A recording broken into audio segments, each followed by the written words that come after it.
Hi, everybody, and welcome to a new episode of The Officials. With a new episode, we have a new face, Spyros. He's the newest member of the Officials team, so we thought we'd give him a debut chance on this episode. And obviously, every day we publish the fair value curves across Singapore and European closes for swaps and futures. And today we thought we'd discuss the imminent Saudi OSPs, which we're expecting probably tomorrow, because we're coming to that time of the month. It's part of the Dubai structure. It's part of the monthly structure of things.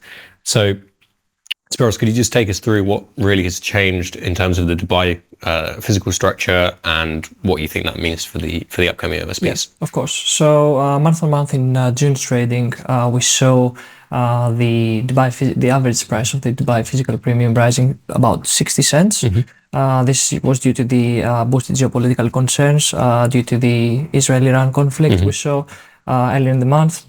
And remember, we know that the partials are trading 2 months in advance. Mm-hmm. Right, so it's the June trading you need to look at to get an idea of where the August trading is going. Yes, exactly. The August OSPs are going, sorry. Yeah.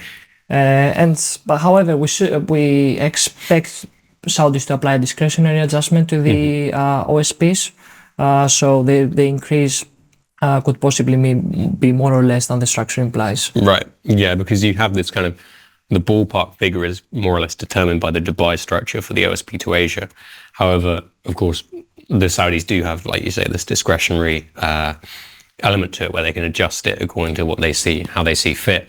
So I think this month we could probably expect a slightly higher, a greater hike than the structure would imply. So maybe 65 to 70 cents. Yeah. That seems to be consistent with what a few people in the market that we've been talking to are expecting. Similar to last month as well, right? Yeah, well, last month was a bit of a different one because you had a drop in the physical premium of about 40 cents from the April trading into May trading, which then obviously determined the July OSP. But what we saw there was, rather than cutting the OSP by a full 40 cents or more, what the Saudis did was they cut it by 20 cents. Yeah. So they cut it by less than the structure would have implied. So that it kind of sets the tone that maybe they're now shifting towards a slightly less generous position on the OSPs, because we had seen a few months previously where they'd been raising the OSP by less than the structure could have implied or lowering it by more. And I think they've changed tack a little bit, and that is kind of consistent with the kind of the market stability and the market pricing narrative. If you could take a bit more detail on that. I mean, the narrative is that consistently they've been about guarding price stability, and we therefore we would be surprised if we see a change of direction significantly now, especially with the OPEC quotas being unwind in July last month and August this month, that we expect another 411,000 barrels unwinding. And also make sure that you read our reports and you watch our videos specifically on why we expect those hikes not to materialize in the market. Right, they won't be real barrels. Yeah. Right.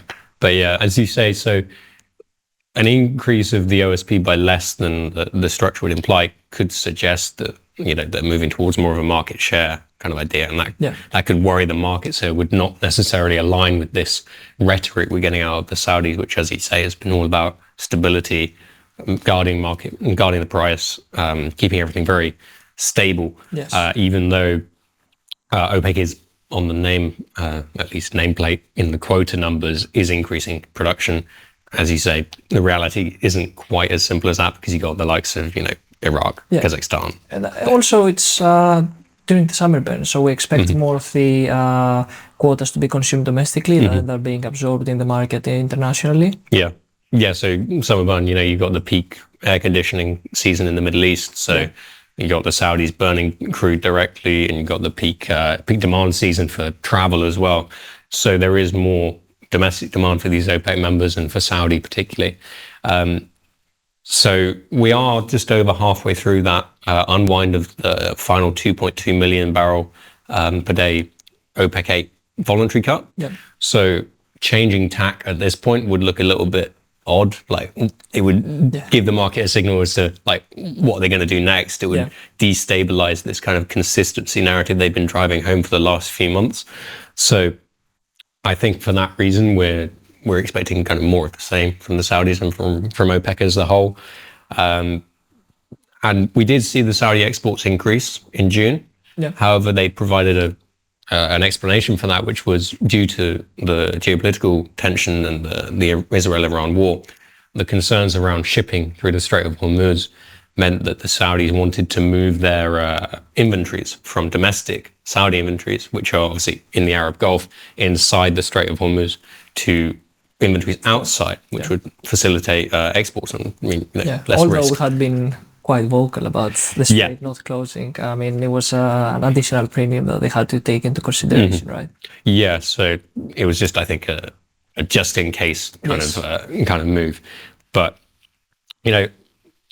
even though the risk premium has come off with the ceasefire and the lack of conflict now, which obviously we're all very happy to see, like nobody wanted to see an escalation in the war. We are seeing the premium rally a bit more, so we're getting up to $3.32 this morning, approaching its peak of $3.40 that we saw during the Israel-Iran conflict. So that's going to be an interesting one to watch for the next batch of OSPs. But for now, the August OSP, coming out probably tomorrow, Friday. We're expecting, as we said, 65 to 70 cents. Exactly. Kind of more of the same, more of the market consistency narrative. And be sure to read our reports tomorrow and keep an eye on our Twitter page over the weekend, where we'll bring you market updates and analysis of the OSP release.